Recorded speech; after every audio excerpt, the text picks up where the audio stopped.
الحمدللہ وکفا والصلاة والسلام علی عباده الذین اصطفیٰ اما بعد فبسم اللہ الرحمن الرحیم۔ معزز سامعین و ناظرین، آقا نامدار صلی اللہ علیہ وسلم کی تعدد ازواج کے حوالے سے گزشتہ نشست میں بات کی گئی تھی۔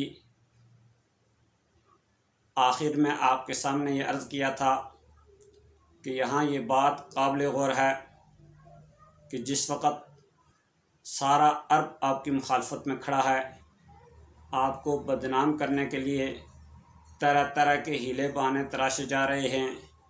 طرح طرح کے الزامات لگائے جا رہے ہیں، ایڑی چوٹی کا زور لگایا جا رہا ہے کہ آپ کی دعوت کی آواز کو دبا دیا جائے۔ ایسے میں کسی کافر، مشرک، یہودی، منافق، کسی دشمن نے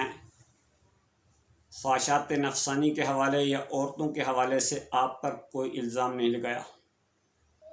حالانکہ کسی نیک نام کو بدنام کرنے کے لیے یہ سب سے بڑا حربہ ہوتا ہے۔ اگر ذرا بھی انگلی رکھنے کی جگہ ہوتی تو یہ لوگ آپ کے گھر کے بیدی تھے، یہ اس کو خوب بڑھا چڑھا کر بیان کرتے، لیکن اتنے بیوقوف بھی نہیں تھے کہ مشاہدات کا انکار کر کے اپنی بات کا اعتبار کھو بیٹھتے اور بچہ بچہ ان سے کہتا کہ 54 سال کی عمر جس شخص نے بوڑھیا کے ساتھ گزاری، اس کے بعد اسے کس خواہش نفسانی نے ستایا کہ وہ اتنی کثرت سے اس نے اپنی ازواج رکھی ہیں۔ یہ بات عقل میں آنے والی نہیں ہے۔ اب لاملا 54 سال کی عمر کے بعد آپ کے متعدد نکاح ہوئے، ان میں بھی زیادہ 60 سال کی عمر کے بعد ہوئے ہیں۔ ایسی عمر میں کثرت سے جو نکاح ہوئے ہیں اور وہ بھی زیادہ عمر رسیدہ اور بیوگان سے، اس میں ضرور حکمتیں تھیں۔ ان میں سے چند حکمتیں آپ کے سامنے ان ازواج کے واقعات کے حوالے سے سامنے رکھی جائیں گی۔ ایک بات تو سب میں قریباً مشترک ہے کہ اس میں بیوگان کی شادی کی طرف ترغیب دینا ہے، اور اپنے عمل کے ذریعے جو ترغیب ہوتی ہے وہ زیادہ مؤثر ہوتی ہے۔ دوسری بات، اشاعت اسلام، اسلام کی تعلیمات کا پھیلانا، یہ بھی سب میں مشترک ہے۔ آپ کی تمام ازواج آپ کی وفات کے بعد آپ کی خانگی زندگی کی تعلیمات کو پھیلانے میں مشغول ہو گئی، اور ہر ایک کے زوجہ کے ارد گرد عورتوں کا ایک بڑا حلقہ رہتا تھا۔ اسی طریقے سے بعض ازواج میں آپ کی اس شادی کی وجہ سے معاشرے کے اندر پائی جانے والی بری رسم کا جڑ سے خاتمہ ہوا، جیسا زینب بنت جحش کے نکاح میں ہوا ہے۔ اسی طرح بعض نکاح کی وجہ سے قبائل عرب آپ کے قریب ہوئے اور آپ کے اخلاق سے متاثر ہوئے، مسلمان ہوئے، ان پہ احسان ہوا۔ اسی طرح بعض ازواج کے نکاح کی وجہ سے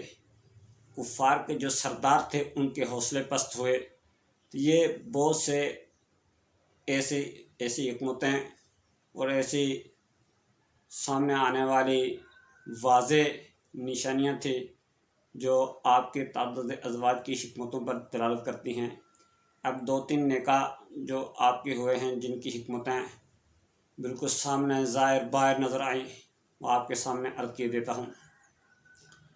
حضرت ام حبیبہ رضی اللہ تعالیٰ عنہ، یہ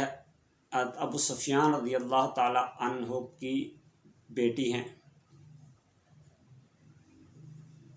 یہ مسلمان ہو گئی تھی، اور ان کے جو خامد تھے عبید اللہ بن جحش، یہ بھی مسلمان تھے۔ ان دونوں نے حبشہ کی طرف ہجرت کی۔ حبشہ میں جا کر ان کے خامد ایک عیسائی پادری کے پاس بیٹھنا شروع ہو گئے۔ یہ ان کو منع بھی کرتے تھے، لیکن وہ اس سے باز نہ آئے۔ رفتہ رفتہ وہ اس پادری سے متاثر ہو کر انہوں نے عیسائیت قبول کر لی۔ اب دیار غیر میں ہیں، خون بھی مرتد ہو گیا ہے، کوئی اور سہارا بھی نہیں ہے، جو ان پہ گزری وہ گزری انہی کو پتہ ہے۔ اب اس آزمائش کے اندر وہ شکار ہو گئی اور صبر و ہمت سے کام لیا۔ اللہ پاک نے اس آزمائش کے بدلے میں ان پر احسان فرمایا کہ نبی اکرم صلی اللہ علیہ وسلم کو ان کے نکاح پر اللہ پاک نے گویا حکم جاری فرمایا۔ نبی اکرم صلی اللہ علیہ وسلم نے حبشہ کی حاکم نجاشی کو لکھا، نجاشی نے اپنی باندی بھیجی، اس نے آ کے اطلاع دی کہ نبی اکرم صلی اللہ علیہ وسلم نکاح کے حوالے سے آپ کو یاد کر رہے ہیں۔ ان نے ایسی خوشی کا اظہار کیا کہ جو کچھ اس وقت سامان تھا وہ سب جو ہے وہ اس باندی کو اس بشارت کے بدلے میں دیا۔ پھر نجاشی نے جو اس کے وہاں رشتہ دار تھے، غالباً عمر بن خالد جو ان کے چاچا زاد بھائی تھے، ان کو بھی بلایا اور دیگر مسلمانوں کو بھی بلایا، اور خود ہی اس نے خطبہ دیا اور نبی کریم صلی اللہ علیہ وسلم کی جانب سے وکیل بن کر تو آپ کا نکاح کروایا، اور پھر ایک وفد کے ساتھ آپ کو مدینہ روانہ کیا گیا۔ جب ابو سفیان کو اس کا پتہ چلا کہ ادھر تو میں نبی اکرم صلی اللہ علیہ وسلم کی مخالفت میں ایڑی چوٹی کا زور لگا رہا ہوں، دوسری طرف میری ہی بیٹی آپ کی حرم میں پہنچ چکی ہے، آپ کی زوجہ بن چکی ہے، تو اس نے ایک جملہ کہا، اس نے کہا ھذا الفحل لا یجدع انف، یہ وہ نر ہے جس کی ناک نہیں کاٹی جا سکتی۔ اس سے اس کی حوصلوں کے پست ہونے کی طرف اشارہ ہے کہ اب وہ مان گیا کہ اس کو ہرایا نہیں جا سکتا، کہ جو آدمی اس کی دشمنی کے اندر صف اول میں ہے، اس کی بیٹی اس کے نکاح میں چلی گئی ہے، تو اس سے سردار کفار کا حوصلہ پست ہوا۔ اسی طرح جویریہ رضی اللہ تعالیٰ عنہ ہیں، ان کا نکاح کا قصہ یوں ہوا، ان کا جو قبیلہ تھا قبیلہ بنو مستلق، یہ قبیلہ بنو مستلق کا جو سردار ہے یہ اس کی بیٹی ہیں۔ نبی اکرم صلی اللہ علیہ وسلم کو اطلاع ملی کہ قبیلہ بنو مستلق نے مدینہ پہ حملے کی تیاری شروع کر دی ہے۔ نبی اکرم صلی اللہ علیہ وسلم نے حفظ ما تقدم کے طور پر 700 صحابہ کا لشکر لے کر تو ان کے قبیلے کی طرف چل دیے۔ مریسی ایک جگہ کا نام ہے، وہاں دونوں لشکروں کا آمنا سامنا ہوا، جس میں مسلمانوں کو واضح فتح حاصل ہوئی، صرف ایک مسلمان شہید ہوئے اور کفار کے کئی لوگ مارے گئے، اور کفار کے 100 گھرانے مسلمانوں کی قید کے اندر آ گئے، عورتیں مرد مسلمانوں کی قید میں آ گئے، ان کو غلام و بندی بنا دیا گیا۔ ان قیدیوں میں قبیلہ بنو مستلق کے سردار کی بیٹی جویریہ رضی اللہ تعالیٰ عنہ یہ بھی تھی، یہ حضرت ثابت بن قیس رضی اللہ تعالیٰ عنہ کے حصے میں آئی، لیکن یہ بہت پریشان، ایک تو یہ ایک بڑے سردار کی بیٹی ہیں اور باندی بن چکی ہیں، اور باندی بھی کسی سردار یا قبیلے کے اندر بڑے آدمی کے نہیں، ایک دنیاوی اعتبار سے عام آدمی کی ملکیت میں آئی ہیں۔ تو انہوں نے اپنے آقا سے یہ سودا کیا کہ میں تم سے عہد کتابت کرتی ہوں، اتنے پیسے تم مجھ سے لو، یا ان سے کہا کتنے لوگ ہیں، انہوں نے طے کیا ہے اتنے دو، تو مجھے آزاد کر دو، یہ انہوں نے طے کیا، انہوں نے بھی اس پہ رضامندی کا اظہار کر دیا۔ یہ نبی اکرم صلی اللہ علیہ وسلم کے پاس تشریف لاتی ہیں اور حاضر خدمت ہو کر عرض کرتی ہیں کہ اللہ کے نبی، آپ کو پتہ ہے میں اس وقت کس مشکل کے اندر ہوں، میں قبیلے کے سردار کی بیٹی ہوں اور بندی بنا دی گئی ہوں، اب میں آپ سے مدد طلب کرنے کے لیے آئی ہوں، میں نے اپنے آقا سے عہد کتابت کیا ہے۔ نبی اکرم صلی اللہ علیہ وسلم نے فرمایا کہ میں تم کو اس سے بہتر بات نہ بتلاؤں؟ تو انہوں نے عرض کیا ضرور بتلائیے۔ تو نبی اکرم صلی اللہ علیہ وسلم نے فرمایا کہ میں تیری جانب سے بدلے کتابت سارا کا سارا خود ادا کر دیتا ہوں، اور تجھے میں آزاد کر کے تجھ سے شادی کر لیتا ہوں۔ اس پر انہوں نے بڑی خوشی کا اظہار کیا۔ چنانچہ نبی اکرم صلی اللہ علیہ وسلم نے ان کی جانب سے بدلے کتابت ادا کر کے ان کو آزاد کر کے تو ان سے شادی کر لی۔ جب مسلمانوں کو اس بات کی اطلاع ہوئی کہ حضرت جویریہ رضی اللہ تعالیٰ عنہ نبی اکرم صلی اللہ علیہ وسلم کی زوجہ بن چکی ہیں، تو نبی اکرم صلی اللہ علیہ وسلم کی زوجہ مومنین کی ماں ہوتی ہیں، اب وہ ام المؤمنین بن چکی ہیں، تو صحابہ کرام رضی اللہ تعالیٰ نے اپنی خوشی سے جتنے اس قبیلے کے قیدی تھے سب کے سب کو رہا کر دیا، آزاد کر دیا، بغیر کسی بدل کے آزاد کر دیا۔ اسی وجہ سے عائشہ رضی اللہ تعالیٰ عنہ فرماتی ہیں کہ حضرت جویریہ رضی اللہ تعالیٰ عنہ اپنے قبیلے پر جتنا احسان کرنے والی ہیں اتنی کوئی اور عورت احسان کرنے والی نہیں ہوئی کہ ان کی وجہ سے ان کے قبیلے کے 100 گھرانے آزاد ہوئے۔ پھر بعد میں ان کا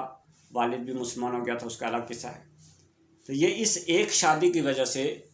100 گھرانے مسلمان ہوتے ہیں۔ اسی طریقے سے حضرت زینب بنت جحش رضی اللہ تعالیٰ عنہ، ان کی شادی کی وجہ سے ایک پرانی چلی ہوئی رسم ختم ہوئی۔ وہ رسم یہ تھی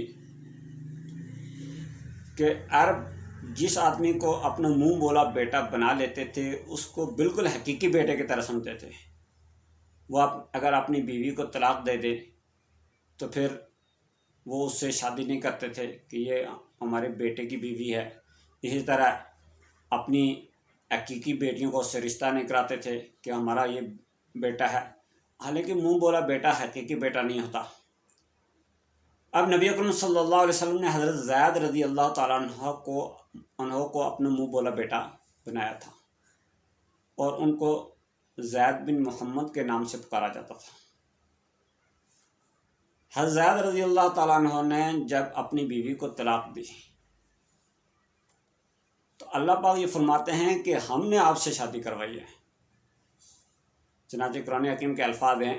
فَلَمَّا قَضَى زَيْدٌ مِّنْهَا وَطَرًا زَوَّجْنَاكَهَا لِكَيْ لَا يَكُونَ عَلَى الْمُؤْمِنِينَ حَرَجٌ فِي أَزْوَاجِ أَدْعِيَائِهِمْ، کہ جب زید نے اپنی بیوی سے اپنا معاملہ مکمل کر لیا، یعنی اس کو طلاق دے دی، ہم نے اس سے آپ کی شادی کروا لی تاکہ مومنین کے اوپر کوئی حرج نہ آئے اپنے منہ بولے بیٹیوں کی بیویوں سے شادی کرنے سے جب وہ ان کو طلاق دے دیں۔ تو یہاں شادی کی نسبت بھی، نکاح کی نسبت بھی اللہ نے اپنی طرف کی ہے کہ ہم نے یہ نکاح کروایا ہے۔ چنانچہ مفسرین نے لکھا ہے کہ یہ نکاح زمین پہ ہوا ہی نہیں ہے، یہ آسمان پہ ہوا ہے، اور خود نبی اکرم صلی اللہ علیہ وسلم نے فرمایا کہ اللہ نے نکاح کرایا، جبریل اس کے گواہ ہیں۔ اور دوسری اس کی حکمت بھی اللہ نے خود بیان کی ہے لِكَيْ لَا يَكُونَ عَلَى الْمُؤْمِنِينَ حَرَجٌ، تاکہ مومنین کے اوپر حرج نہ رہے اپنے منہ بولے بیٹوں کی بیویوں سے نکاح کرنے سے جب وہ طلاق دے دیں۔ جب وہ طلاق دے دیں تو ان سے شادی کر سکتے ہیں۔ اور پھر منافقین نے خاصا شور مچایا تو اللہ پاک نے مزید یہ فرما دیا کہ ادعوہم لآبائہم اقسط عند اللہ، یہ تمہارے حقیقی بیٹے نہیں ہیں یہ، اور ان کو اپنے حقیقی باپوں کے نام سے پکارو۔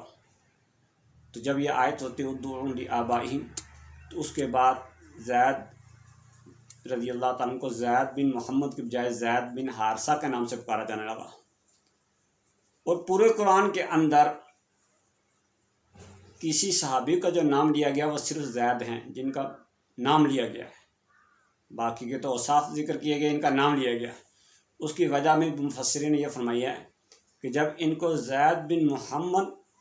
کے بجائے زید بن حارثہ پکارا جانے لگا تو چونکہ پہلے محمد کی نسبت تھی صلی اللہ علیہ وسلم، تو لام اللہ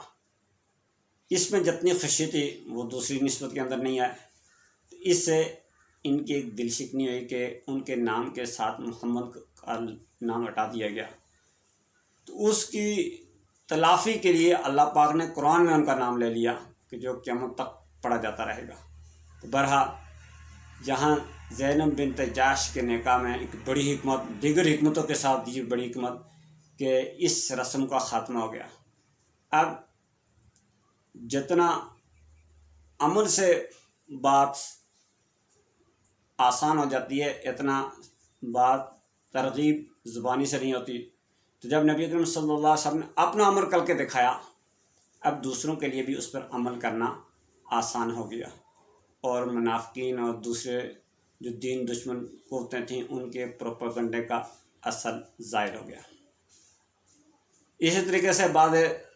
زوجہ آپ کی ایسی بھی رہی ہیں کہ جو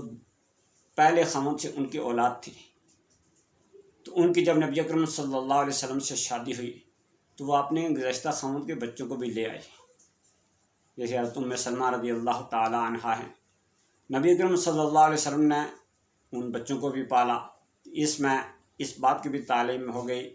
کہ گزشتہ خاوند کے بچوں کو یعنی اپنی سوتی ہوئی اولاد کی کیسے تربیت کی جاتی ہے، وہ بھی نمونہ سامنے آ گیا۔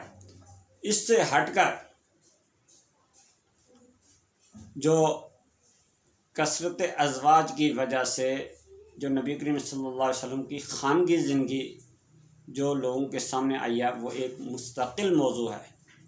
کہ اس کے امت کو کتنا بڑا فائدہ ہوا ہے۔ تو انشاءاللہ جب حضرت عائشہ رضی اللہ تعالیٰ عنہ کے حوالے سے بات کی جائے گی تو اس کا تھوڑا سا نمونہ پیش کر دیا جائے گا۔ اللہ تبارک و تعالیٰ سے دعا ہے کہ اللہ پاک ہمیں سمجھنے کی، عمل کرنے کی،